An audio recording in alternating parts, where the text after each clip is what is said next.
오늘 읽은 본문의 말씀을 중심으로 해서 믿음을 사용합시다 라는 제목으로 함께 하나님의 말씀 앞으로 나아가기를 소원합니다. 지난 8월 중에 우리는 하나님에 대해서 부요하라 라는 말씀이 물질적인 개념이 아니고 하나님과의 관계에서 부요하라는 말씀이다 라는 사실을 확인하였습니다. 이 땅을 살아가면서 돈이나 다른 것을 의지하지 말고 하나님을 믿고 하나님만을 의지하라는 것입니다. 그리고 지난 주일에는 히브리서 11장의 말씀을 중심으로 해서 믿음이라고 하는 것이 단지 우리 마음속에 잘 간직해 두는 것으로 그치는 것이 아니라 실제적으로 우리가 이것을 사용해야 하는 것이다 라는 사실도 확인을 했습니다. 실제 예로서 사용되었던 아벨이나 에녹도 보면 분명하게 자신의 믿음을 실제로 사용했다는 사실을 알 수가 있었습니다.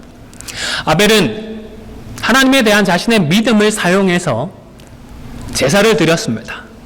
하나님이 기뻐하시는 일을 하기 위하여서 믿음으로써 제사를 드렸던 것입니다. 그리고 에녹은 하나님께서 심판에 대해서 주신 그 하나님의 말씀을 믿고 그 믿음을 사용했습니다. 무려 300년 동안이나 세상을 향한 그 하나님의 심판을 증거하는 삶을 살았던 것입니다.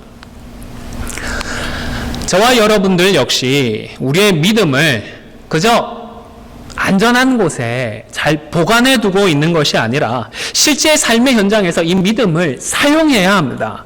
일상의 삶에서 믿음을 사용해서 말씀을 성취해야 하는 것입니다. 이렇게만 말씀을 드리면 언제 믿음을 사용하지? 어떻게 믿음을 사용하지? 다소 막연하게 들릴 수 있을 것 같습니다. 과연 어떤 경우에 그리고 어떻게 우리의 믿음을 사용해야 할까요? 오늘 본문을 중심으로 해서 그 실제적인 상황과 구체적인 방법들을 함께 상고해 보고자 하는 것입니다.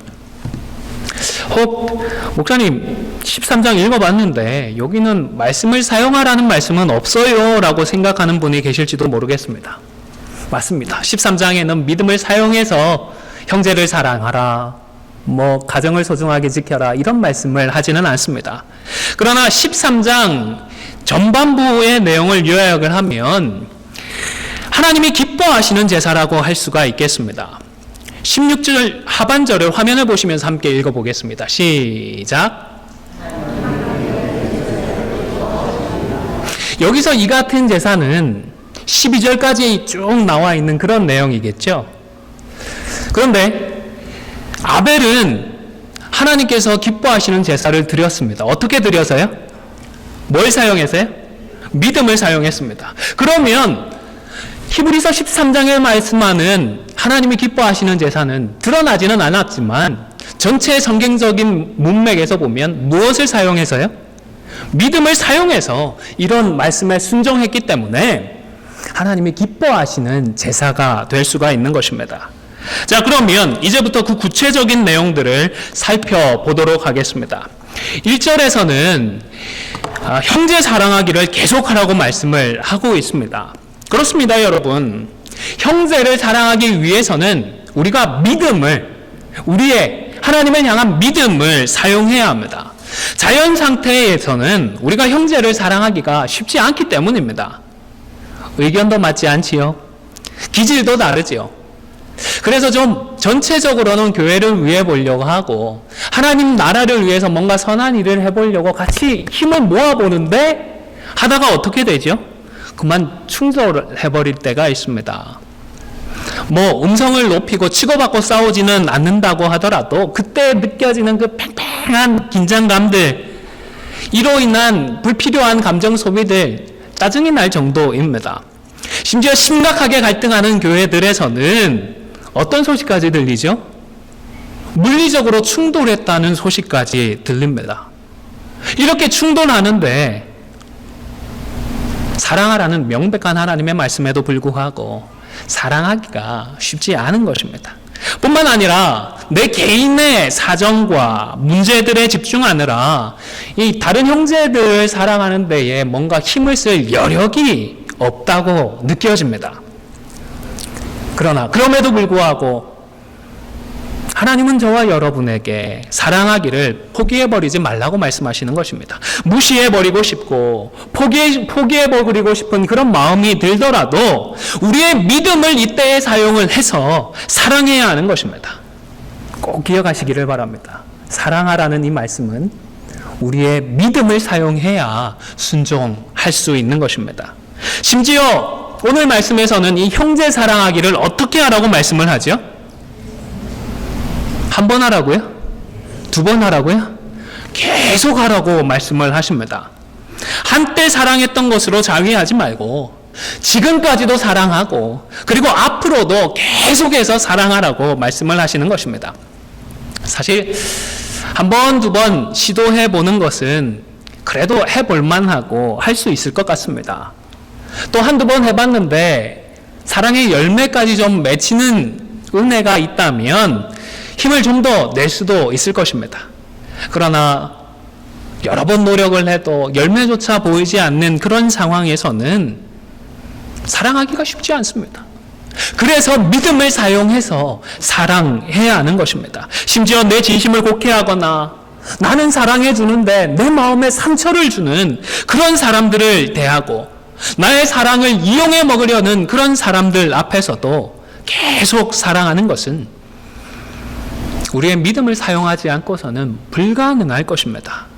우리의 마음을 사랑하고자 하는 우리의 마음을 하나님은 분명히 아시고 하나님께서 마침내 이것을 사용해 주실 것을 믿어야 이 믿음을 사용해야 우리는 사랑하는 것을 계속할 수가 있는 것입니다. 잘 아시는 손양원 목사님 별명이 어떻게 되시죠? 사랑의 원자탄이라고 불리시죠. 아마 손 목사님께서 사랑의 원자탄이라고 불리는 우리가 그렇게 인정하는 이유도 여기에 있지 않나 싶습니다. 사랑을 계속해서 사랑하셨기 때문일 것입니다. 믿음을 사용하셔서 사랑하셨습니다. 그래서 자신의 아들을 죽인 원수를 품어주시고 양아들로까지 삼아주셨던 것입니다. 손 목사님은 이데올로기의 문제에 사로잡힌 한 공산주의자의 손에 장남과 차남을 잃었습니다. 그런데 자신의 두 아들을 죽인 그 사람을 용서해 주셨습니다. 이러한 용서가 쉽지는 않았겠지만 한 번 정도는 그래도 결단할 수 있지 않았겠습니까?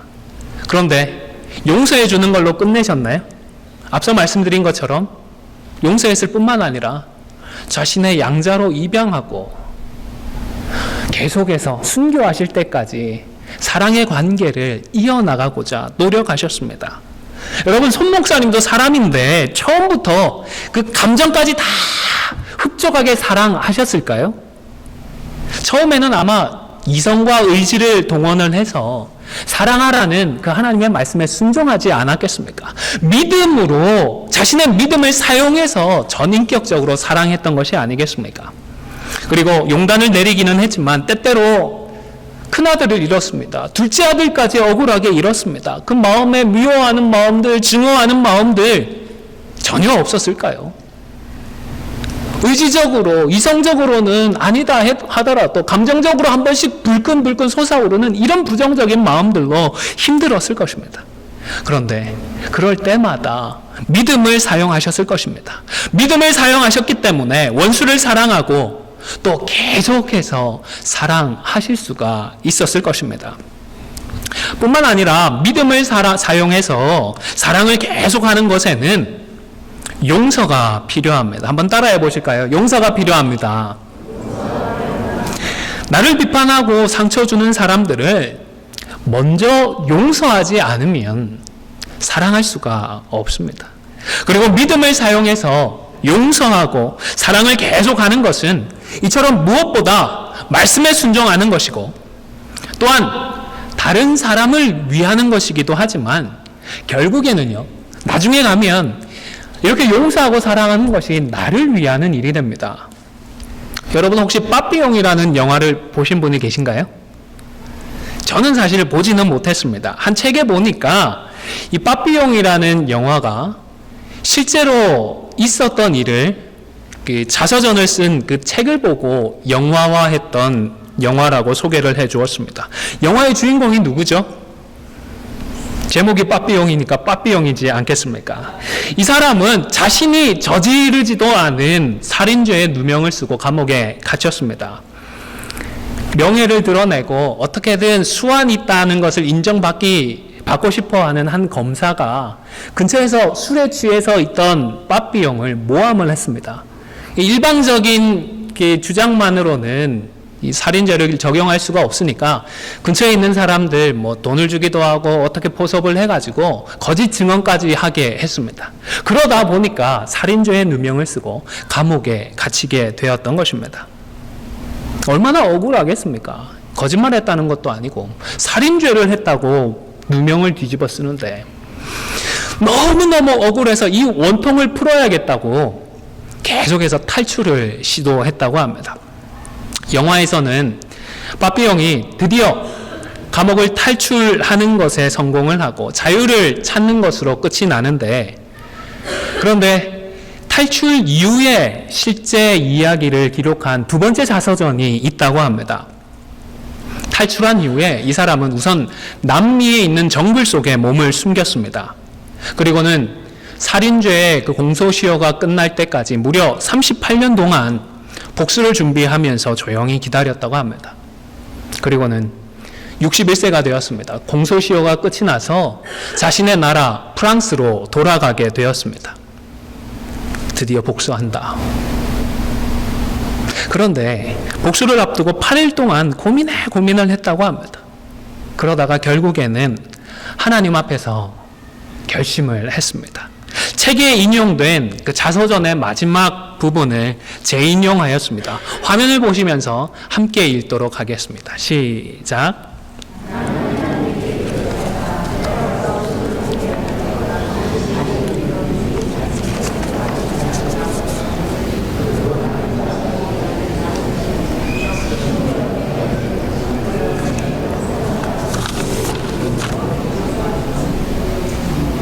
계속해서 읽겠습니다.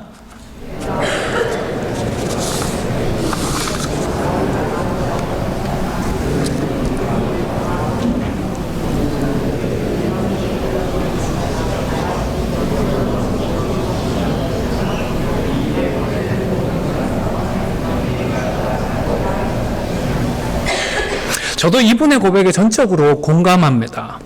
용서하고 사랑하는 사람이 가장 행복한 사람인 것입니다. 사도 바울은 불만이 있어도 피차 용서하라고 권면을 했습니다. 골로새서 3장 13절도 함께 읽도록 하겠습니다. 시작. 누가 누구에게 불만이 있거든 서로 용납하여 피차 용서하되 주께서 너희를 용서하신 것 같이 너희도 그리하고. 여러분, 바울이 용서를 하는데 어떻게 용서하라고 말씀하시죠? 네네. 그렇습니다. 주님께서 나를 용서해 주신 것처럼 예수님께서 우리를 먼저 용서해 주신 것을 기억하고 받은 은혜대로 용서하라고 말씀을 하고 있습니다. 여러분, 예수님께서 십자가로 자신의 사랑을 확증해 주실 때에도 먼저 죄인을 용서하는 것이 있었습니다. 그렇다면 죄인을 용서하고 사랑해서 십자가에서 자신을 희생했던 우리 예수님은 십자가에서 무슨 생각을 하셨을까요? 나 정말 억울한데, 나 정말 불행한데, 원통한데, 그러면서 돌아가셨나요? 우리 예수님도 자신의 믿음의 순종과 용서를 통하여서 구원의 길을 열어주시고 이것을 통하여서 틀림없이 행복함을 느끼셨을 것입니다. 그래서 제일 마지막에 십자가상에서 무엇이라고 고백하셨죠? 다 이루었다. 만족하고 행복한 마음으로 이런 고백을 하실 수 있었던 것이 아니겠습니까? 사랑하는 성도 여러분, 각자의 믿음을 사용하십시오. 누구보다 행복하셨을 우리 주님을 기억하면서 우리도 나의 믿음을 사용해서 용서하십시오. 그리고 믿음을 사용해서 사랑하기를 계속할 수 있기를 주님의 이름으로 간절히 축원을 드립니다. 그 다음으로 2절에서는 손님 대접하기를 잊지 말라고 말씀을 합니다. 잊지 말라는 그 말씀은 무관심하지 말라는 말씀이고 소홀하지 말라는 그런 말씀입니다. 그리고 이 권면에 좀 더 힘을 실어주기 위해서 2절 후반부에서는 부지 중에 대접하다가 천사들을 대접한 이들이 있었다라는 사실을 기록하고 있습니다. 아마도 누구일까요? 아브라함일 가능성이 높지 않나 싶습니다. 창세기 18장에 보면 천사 셋이 아브라함을 찾아왔습니다. 그런데 혹시 그 시간대가 언제였는지 기억을 하십니까? 지금 우리 개역 개정 번역에서는 날이 뜨거울 때라고 번역을 해 두었습니다. 한낮이겠죠. 중동 지역에서는 한낮이 되면 기온이 굉장히 높아집니다. 더울 때 어떻게 되죠? 몸이 축축 처집니다. 만사가 귀찮습니다. 아무것도 하기 싫습니다. 뿐만 아니라 팔레스틴 지역에서는 날씨가 그렇기 때문에 이 목축하시는 분들이 새벽 일찍 일어나서부터 일을 시작한다고 합니다. 양떼를 이동시키고 물도 먹이고, 그리고 더울 때에는 짐승들도 지치고 하니까 그 시간대에는 충분히 휴식을 취하는 것입니다.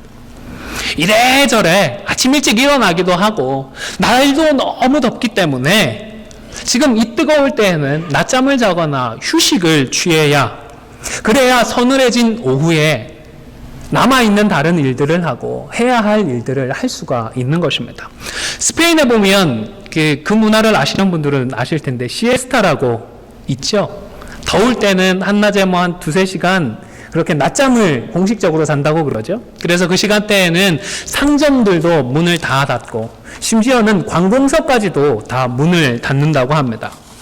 더운 나라에 이런 문화가 있는 것을 보면 아마도 더울 때는 꼭 그렇게 쉬어야 하는 것 같습니다. 여러분, 아브라함에게 이 시간대에 손님이 찾아왔습니다. 그러면 손님일까요? 불청객일까요? 손님이 아니라 사실은 불청객인 것입니다. 비록 그 중앙아시아의 문화가 만나는 손님들을 굉장히 환대해주는 문화이기는 했지만, 어쨌든 이날 아브라함은 오후에 자신이 해야 할 모든 일정들이 피해를 보고 하지 못하게 될 수 있는 그 모든 것들, 불편함을 망가지는 불편함까지도 무릎을 쓰고서 손님을 대접했던 것입니다. 이 역시도 믿음이 필요했던 것입니다. 내가 좀 못하고 내 일정이 좀 망가져도 하나님께서 사랑을 베푸는 나의 이 마음을 보시고 하나님께서 그것은 채워주실 거야 하는 믿음을 사용했던 것입니다. 자, 그렇다면 오늘 저와 여러분에게 손님을 대접하는 것은 과연 무엇을 의미할까요? 아마도 우리의 시간을 드리고 우리의 물질을 드리는 것을 의미하지 않나 싶습니다. 형제를 위해서 기도해 주는 것에 나의 시간을 사용해야 하는 것입니다. 또 다른 지체를 위하여서 물질도 사용할 수 있는 것입니다. 힘들어하는 지체의 이야기를 들어주는 데에 시간을 사용하는 것입니다. 사실 사회가 너무 개인화되고 파편화되어 있습니다. 심지어 너무 이기적이 되었습니다. 그래서 나에게 이익이 되지 않거나 나에게 즐거움이 없으면 굳이 나의 시간이나 물질을 사용하지 않으려고 합니다. 얼마나 감사한지 모르겠습니다. 우리 선교팀 선교를 준비하고 있는데 사랑으로 많이 섬겨주셔서 정말 감사합니다. 우리 하나님도 기뻐하실 줄로 압니다. 믿음을 사용하셔서 그렇게 해주셨을 줄로 압니다. 이처럼 믿음을 사용해서 우리의 시간도 우리의 물질도 기꺼이 사용해야 하는 것입니다. 마태복음 10장 42절의 말씀을 보시면 또 누구든지 제자의 이름으로 이 작은 자 중 하나에게 냉수 한 그릇이라도 주는 자는 내가 진실로 너희에게 이르노니 그 사람이 결단코 상을 잃지 아니하리라. 예수님께서 말씀하셨습니다. 사람들이야 유명한 사람들에게 뭔가 거창한 일을 해주는 것을 기억을 합니다. 하지만 예수님은 다르셨습니다. 자신이 예수님의 부름을 받은 제자라는 그 이유만으로 작은 자에게 작은 것을 하더라도 예수님은 잊지 않으십니다. 기억해 주십니다. 그리고는 의인의 상까지 주신다라고 말씀을 하시는 것입니다. 사랑하는 성도 여러분, 저와 여러분은 주님의 부름을 받아 성도가 된 자임을 잊지 말고 형제를 위하여서 믿음으로 우리의 시간을, 우리의 물질을 사용하십시오. 이것이 결코 헛수고가 아닙니다. 낭비하는 것이 아닙니다. 이것이 주님을 기쁘시게 하는 일이고 우리가 의인의 상을 잃지 않는 길임을 꼭 기억하시기를 바랍니다. 3절에서는 함께 갇힌 것 같이 갇힌 자를 생각하고 또 학대받는 자를 생각하라고 말씀을 합니다. 문자 그대로 이해하는 것도 여전히 의미가 있습니다. 아직도 세계 여러 나라에서는 복음 때문에 갇히는 분들이 있습니다. 복음 때문에 핍박받는 분들이 있습니다. 복음 때문에 순교하는 분들도 있습니다. 우리는 좋은 환경에서 자유롭게 예배드리고 있으니까 남의 일이다 생각하지 말고 믿음으로 마치 내가 겪는 일처럼 아파하면서 그들을 위해서 기도해 주시기를 바랍니다. 뿐만 아니라 좀 더 일반화하면 좋겠습니다. 일종의 영적인 역지사지의 정신으로 이해할 필요가 있습니다. 역지사지라고 하는 사자성어는 원래 상대편의 처지나 입장에서 먼저 생각을 해보고 이해하는 것을 의미하죠. 우리가 경쟁적이고 이기적인 세상에서 살고 있기 때문에 상대방이 무슨 의도를 가지고 무슨 생각으로 이렇게 말하고 행동했는지 상대방의 입장에서 생각해 줄 여유가 별로 없는 것 같습니다. 그러나 우리에게는 누가 계시죠? 하나님이 함께 하십니다. 하나님께서 합력해서 선을 이루어 주실 것을 믿으십시오. 그래서 하나님을 믿는 믿음을 사용해서 신앙의 역지사지를 하는 것입니다. 물론 모든 것을 다 해줄 수는 없습니다. 우리의 능력과 자원이 제한되어 있기 때문입니다. 그래서 자신과 가정의 바운더리를 세우는 것도 역지사지 못지않게 중요합니다. 그리고 찾아보니까요, 역지사지에 대한 다른 설명이 있는 것도 보았습니다. 아마도 좋게 대해주면 오히려 무시하고 이용하고 짓밟으려고 하는 지금의 세태를 비꼬는 의도가 있지 않나 생각을 합니다. 근데 표현이 조금 거시기해서 제가 읽지는 않고 그냥 화면으로 준비를 했습니다. 눈으로만 보시기를 바랍니다. 다 읽으셨죠? 정말로 좀 거시기하기는 하지만 그래도 그럴 수 있겠다 싶잖아요. 세상은 소리를 내야 그제서야 들어줍니다. 그러나 우리 하나님은 다르십니다. 소리를 지르지 않더라도 다 아십니다. 잘 아십니다. 바로 이 믿음을 사용하셔서 세상과는 달리 영적인 역지사지의 정신으로 살아갈 수 있기를 주님의 이름으로 간절히 축원을 드립니다. 네 번째로는 가정을 지키고 각자의 성을 아름답게 사용하기 위해서 믿음을 사용해야 합니다. 여러분, 부모님의 결정에 의해서 가정을 이루었을 수도 있겠습니다. 누군가가 중매를 해주어서 가정을 이룬 분도 계실 것이고 연애를 하다가 스스로의 선택에 의해서 결혼을 했을 수도 있습니다. 그러나 중요한 것은 사람이 한 것이 아니라 믿음을 사용해서 하나님께서 맺어주시고 하나님께서 하나 되게 해주셨다라는 사실을 고백하는 것이 중요합니다. 하나님께서 인도해 주신다라는 믿음을 사용해야 하는 것입니다. 하나님의 인도하심을 믿지 않는 사람들은 가정의 이 가치와 소중함을 모릅니다. 그래서 자신의 정욕대로 살아가고 있습니다. 배우자가 있지만 그러나 배우자 몰래 다른 사람을 만나기도 합니다.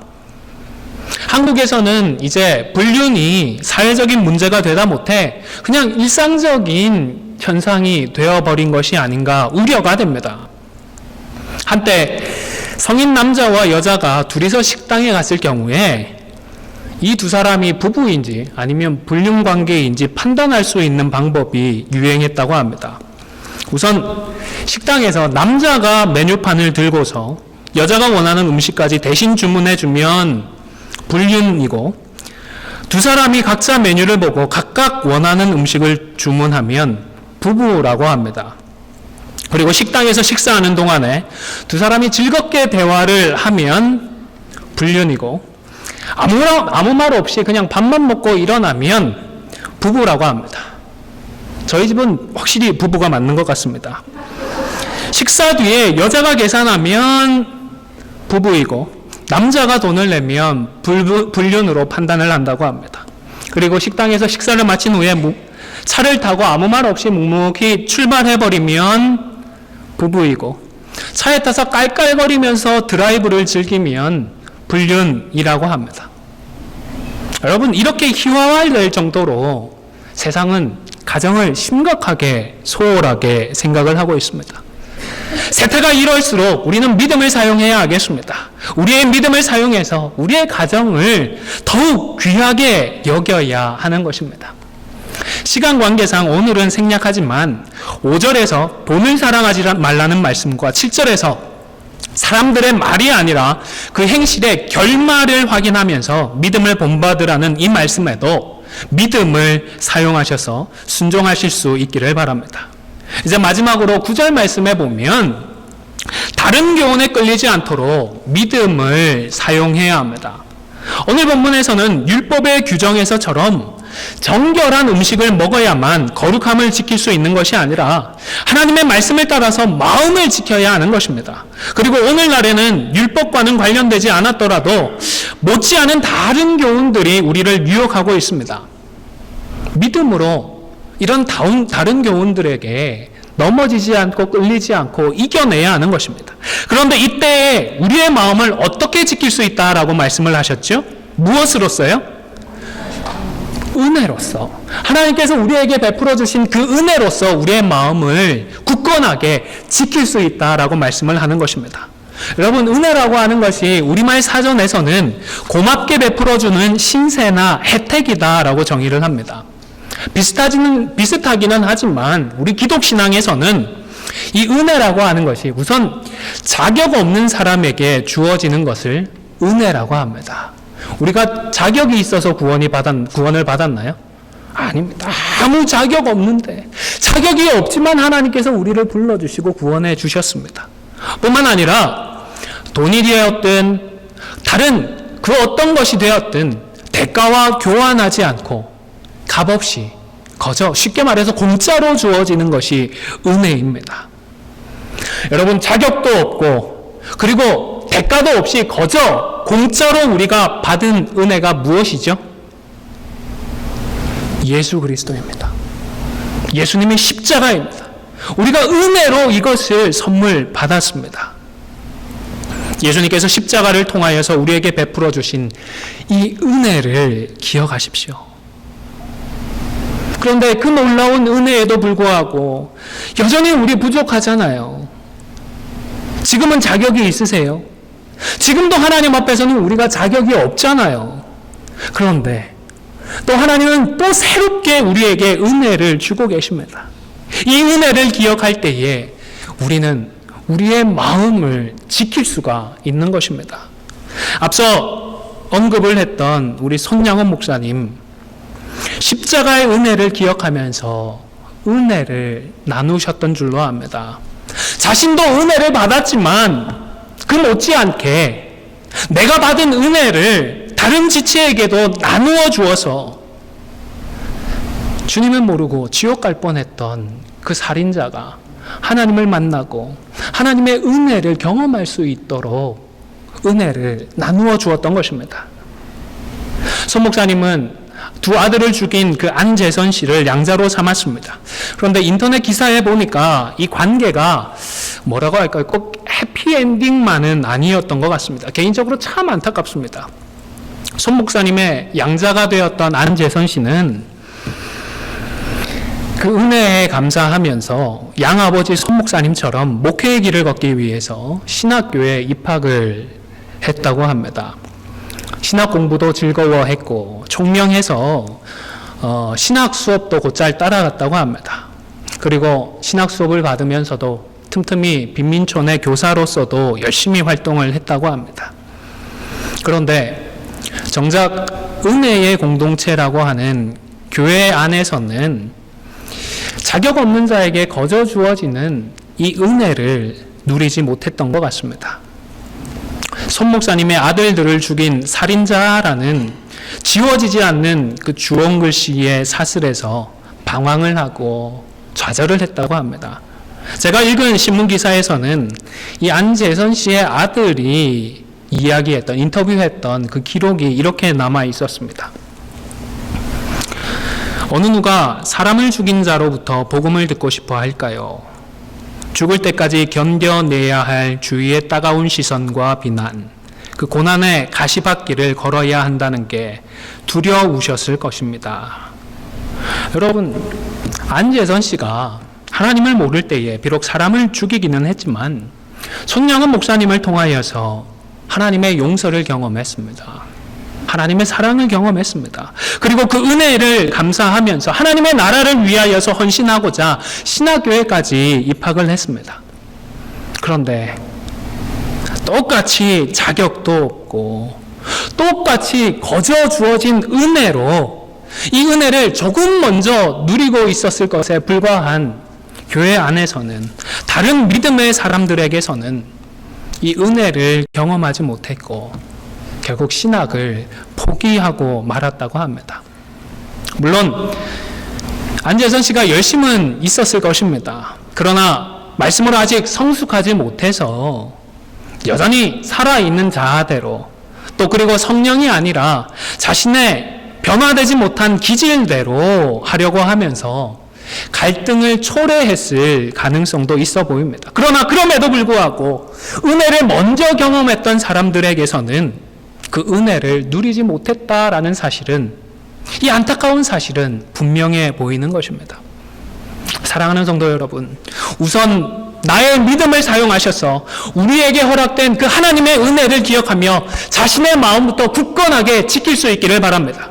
그리고 그 믿음을 다시 사용하셔서 내가 받을 자격 없는 내가 거저 받은 그 은혜를 기억하면서 다른 성도들에게 이 은혜를 나누어 주시고 다른 성도들의 마음까지 지켜주시기를 주님의 이름으로 간절히 축원을 드립니다. 이것이 우리가 믿음을 사용해야 할 구체적인 상황들이기 때문입니다.